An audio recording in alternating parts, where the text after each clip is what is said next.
Hey y'all, Dominique here, and today we're gonna make the best vegan chili you've ever had, okay? It's super delicious, it's packed with nutrients, and it's super easy to make, so continue to watch this video.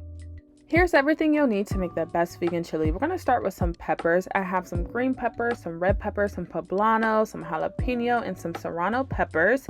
And then we're gonna go in with some oil. You can use vegan butter as well. You're gonna dice those up and try to get everything off.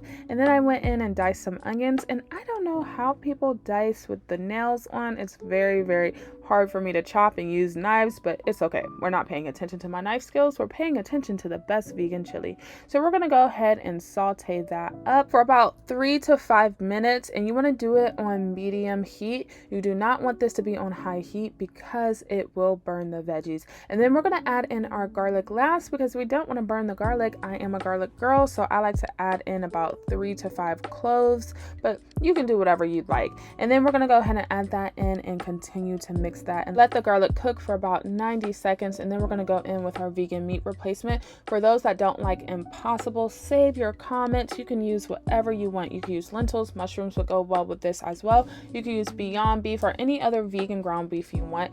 And so you're going to go ahead and add that in. I'm using Impossible sausage because I got these at the store for 3 cents and I have a bunch of them in the freezer, so I want to use them up. We're going to go in with our seasonings. These are the seasonings we'll be using today. And with seasonings, you want to always let your ancestors guide you. And if you have bad ancestors, take that up with God, not me. Or check the description because I will have the measurements in there. So we're going to go in with some vegan Worcestershire or whatever sauce, and you want to make sure it's vegan because not all Worcestershire or whatever sauces are vegan. Some have anchovies in it.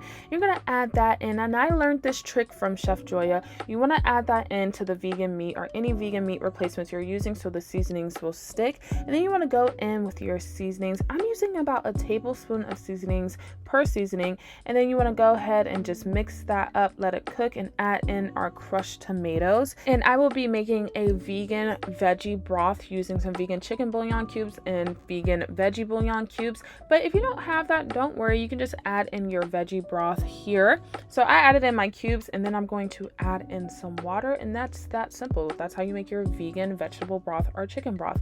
These are the beans that I'm using. I'm using kidney beans because I personally like kidney beans, but you can use pinto beans, and I'll be using some black beans as well. You don't have to use them out the can. You can use whatever you have access to. Just make sure that they're soft enough to go into the chili. I'm adding in a little bit more water just to top it off, and we're going to introduce the seasonings yet again because you know you got to make sure this thing is seasoned to the gods, okay?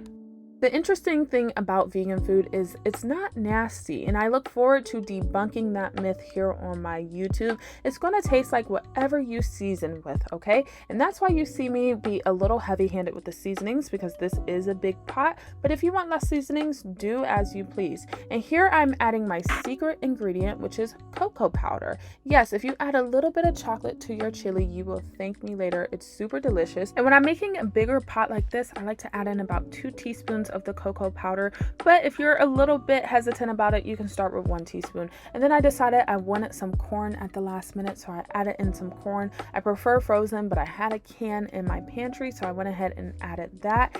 And y'all, you have to add the cumin. I gave it a little taste test, and I'm human. I was like, this is missing something. It was missing the cumin, so go ahead and add about a teaspoon of cumin. You don't want to be too heavy-handed because it can alter the taste of the chili tremendously. And then you put the pot on, you let it sit and simmer for about an hour or 2, and there you have it, the best vegan chili. You can top yours with some vegan sour cream, some jalapenos, some green onion, whatever your heart desires. And I wonder how many times I said vegan in this video. It's been quite a lot, but I hope you enjoyed it. And if you want more awesome vegan recipes like this, hit the subscribe button, turn on the notifications, and I'll see you in the next video. All right, bye. All right, let's try. I'm trying with a chip. Let's see. Oh. Oh, yeah.